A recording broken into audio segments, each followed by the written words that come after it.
Hello viewers.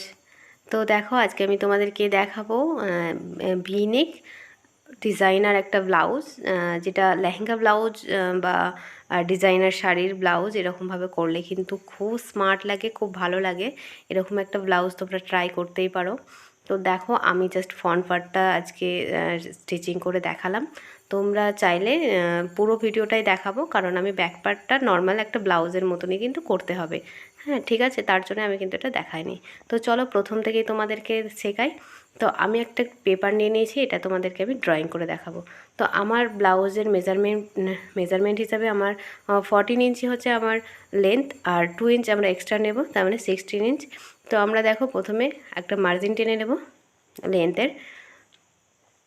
তারপরে দেখো আমরা কিন্তু এটা যেহেতু ভি নেক এবং ডিপ একটা নেক, ডিপ যেহেতু আমাদের, তার জন্য আমরা কি করব, 5.5 ইঞ্চি নিলাম কিন্তু আমরা পুটের মাপ। ঠিক আছে, শোল্ডার আমরা 5.5 ইঞ্চি নিলাম।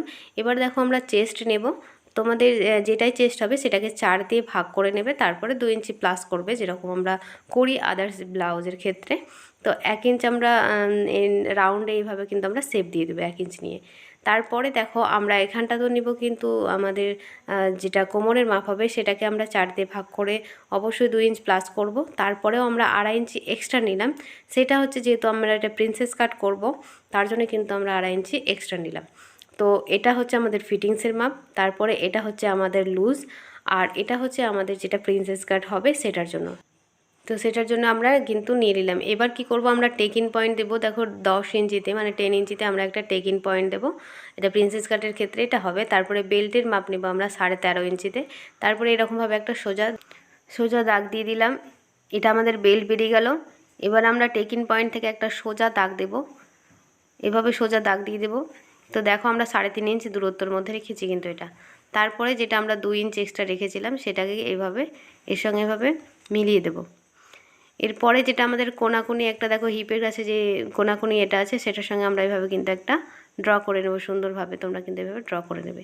এবার আমরা গলার লেন্থ রাখবো আমরা হচ্ছে 2.5 ইঞ্চি, আর নিচের লেন্থটা তোমাদের ইচ্ছে মতো রাখবে, ডিপ যতটা পড়বে। তো আমি 9.5 ইঞ্চির মতো রেখেছি, আর এইভাবে একটা হালকা একটা রাউন্ড শেপের মতো কিন্তু আমি দিয়ে দিলাম। তোমরা চাইলে এটাতে গোল গলাও করতে পারো। তো দেখো 1 ইঞ্চ আর একটা আমরা 1 ইঞ্চ এভাবে একটু তুলে দিয়ে কিন্তু বেলটা এরকম ঠিক কোনাকুনিভাবে উঠবে। তো দেখো আমরা কিন্তু এবার এটাকে কাটিং করে নেব।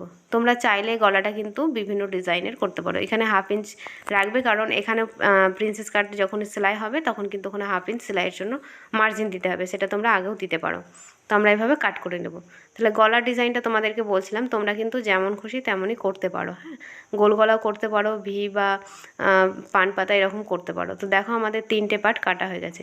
এবার আমাদের দেখো এটা হচ্ছে মেন ফেব্রিক, এর উপরে আমরা কিন্তু আবার একই রকমভাবে বসিয়ে কিন্তু কেটে নেব। সব 3টে পার্টি কিন্তু ডবল ডবল হবে। ঠিক আছে, তো এইভাবে আমরা দুটো দুটো করে কিন্তু সব কেটে নেব। এরকমভাবে দুটো দুটো কি তোমরা যখনই ভাঁজ করবে মেন ফেব্রিকটাকে ডবল ফোল্ডে রাখবে, দিয়ে তারপর বসিয়ে দেবে, তাহলে কিন্তু দুটো করে বেরিয়ে যাবে। তো দেখো আমরা এইভাবে কিন্তু ড্রয়িং করে নিয়ে কাটিংটা করে নিচ্ছি। তোমরা এভাবে সুন্দরভাবে করবে। আর ভিডিওগুলো কেমন লাগছে অবশ্যই কমেন্ট করে জানাবে। তোমাদের কমেন্ট আমার কাছে অনেক মূল্যবান। আমি চাই তোমরা প্রত্যেকটা জিনিসই আমাকে কমেন্ট করে বলো, তোমাদের ভালো লাগলেও বলো আর খারাপ লাগলেও বলো। তো চলো আমরা মেন ফেব্রিক কাটিং করে নিয়েছি, এবার কাটিং করে নেব আমরা লাইলিনটা। তো এভাবে লাইলিনটাও দেখো আমরা কাটিং করে নিয়েছি। তো দেখো পাইপিনের জন্য আমরা নিয়ে নিয়েছি আলাদা একটা, এটা সাদা রঙের একটা আলাদা কাপড়। তো তোমরা চাইলে পাইপিন কিনেও লাগাতে পারো, বা দড়ি দিয়ে যেটা করা হয় সেটাও কিন্তু করতে পারো। তো আমি কিভাবে পাইপিন লাগাই সেটা তোমরা দেখো, তোমাদের এটাতেও অনেক সুবিধা হবে। তো দেখো আমরা এই পার্টটা নিয়ে নিয়েছি ফ্রন্টের। দেখো এটা গলার যেই নেকটা কেটেছিলাম ডিপ ভি, সেটাতেও আমরা কিন্তু পুরোটাতে আমরা পাইপিন লাগিয়ে নেব। তো পাইপিনটা আমি কিভাবে লাগাচ্ছি, তোমরা এইভাবে পাইপিন লাগাতে পারো, তাহলে তোমাদের কিন্তু অনেকটাই সুবিধা হবে। এটাতেও খুব সুন্দর পাইপিন হয়। তো দেখো প্রথমে আমরা ডবল ভাঁজ করে নিলাম, আর এটা কোনাকুনিভাবেই কিন্তু কাটবে কাপড়টা, তাতে পাইপিং দিতে খুব ভালো হবে। তো এভাবে সুন্দরভাবে আগে প্রথমে ডবল ভাঁজ করে ধারে ধারে সেলাই করে নিতে হবে। তারপর এইভাবে ছোট ছোট কাট দিয়ে দিতে হবে। তারপর দেখো আমি যেভাবে উল্টোচ্ছি, এরকম করে উল্টে জাস্ট যতটুকু তুমি পাইপিনে রাখতে চাও সেইটুকু রেখে ঠিক ধারে ধারে সেলাই করে নেবে। দেখো আমি তোমাদেরকে আবার ক্লোজভাবে দেখাচ্ছি, এইভাবে উল্টে দিয়ে জাস্ট এইভাবে রেখে ওর ধারে ধারে ধারে ধারে এভাবে সেলাই করো, দেখো খুব সুন্দরভাবে একদম চিকন পাইপিং কিন্তু তৈরি হয়ে যাবে। তোমরা এইভাবে ট্রাই করতেই পারো। তো আমি এইভাবে কিন্তু পুরো ব্লাউজেই বেশিরভাগটাতেই আমি পাইপিং দিয়েই চেষ্টা করব। পাইপিং দিলে তোমাদের একদম রেডিমেডের মতো লাগবে পুরো ব্লাউজ দেখতে। তো তোমরা বেশিরভাগ ক্ষেত্রে কিন্তু পাইপিংটা ইউজ করতে পারো, বিশেষ করে লেহেঙ্গা বা কোনো ভালো কোনো শাড়িতে। তো দেখো আমি কিন্তু দুটো পার্টেই কিন্তু এইভাবে পাইপিং লাগিয়ে নিয়েছি। তোমরা বুঝতে পারছো নিশ্চয়ই পাইপিংটা কত।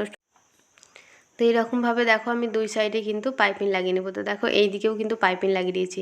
এবার যে পার্ট দুটো আমরা বের করেছিলাম দেখো গোল টাইপের, এইভাবে কিন্তু আমরা বসিয়ে দিয়ে সেলাইটা করে নেব। তো একদম খুব ইজিভাবে কিন্তু ব্লাউজটা হয়ে যাবে, আর খুব সিম্পলভাবে খুব সুন্দর একটা ডিজাইনার ব্লাউজ তোমরা কিন্তু এইভাবে ট্রাই করতে পারো। যারা নতুন সেলাই শিখছো তাদের জন্য খুব সহজ হবে। তো দেখো এইভাবে কিন্তু আমরা সেলাই করে নিলাম এবং পাইপিংটা অ্যাটাচ করাতে দেখো ব্লাউজটা কতটা সুন্দর লাগছে। তো দেখো একটা খুব সুন্দর একটা রেডিমেডের মতন কিন্তু ব্লাউজের ডিজাইনটা এসেছে। এবার আমরা করব কি এই সাইডেও একই রকমভাবে করে নেব। তো দেখো আমাদের দুই সাইডে কিন্তু করা হয়ে গেছে। এবার এখানে আমরা কি করব, একটু জাস্ট সেলাই দিয়ে এটাকে চাপ মেরে রাখবো। তারপরে আমরা করব এবার বেল্ট। তো দেখো আমাদের কিন্তু এটা অ্যাটাচ হয়ে গেছে। এবার আমরা বেল্টটাকে অ্যাটাচ করব। তো বেল্টটাতেও দেখো আমরা এভাবে কিন্তু পাইপিং লাগিয়ে নেব, আগে যেরকমভাবে পাইপিং লাগালাম ঠিক সেরকমভাবে। এবার দেখো ব্লাউজটাকে আমরা এভাবে নিয়ে নেব। তো ব্লাউজটাকে নিয়ে দেখো বেল্টটা আমি যেভাবে অ্যাটাচ করছি দেখো এইভাবে কিন্তু বসিয়ে দিয়ে সুন্দর একটা সহজভাবে কিন্তু তোমরা অ্যাটাচ করে নিতে পারবে। তো এইভাবে কিন্তু আমরা অ্যাটাচ করে নেব।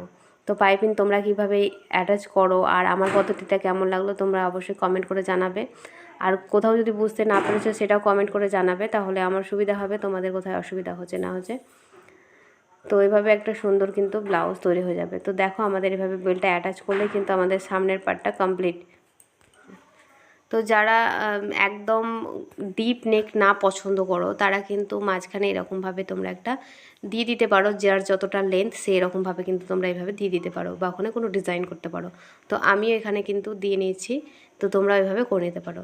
তো কেমন লাগলো বন্ধুরা ব্লাউজটা অবশ্যই কমেন্ট করে জানাবে। তো দেখা হবে আবার নতুন কোনো ডিজাইন নিয়ে। আজকের মতন টাটা।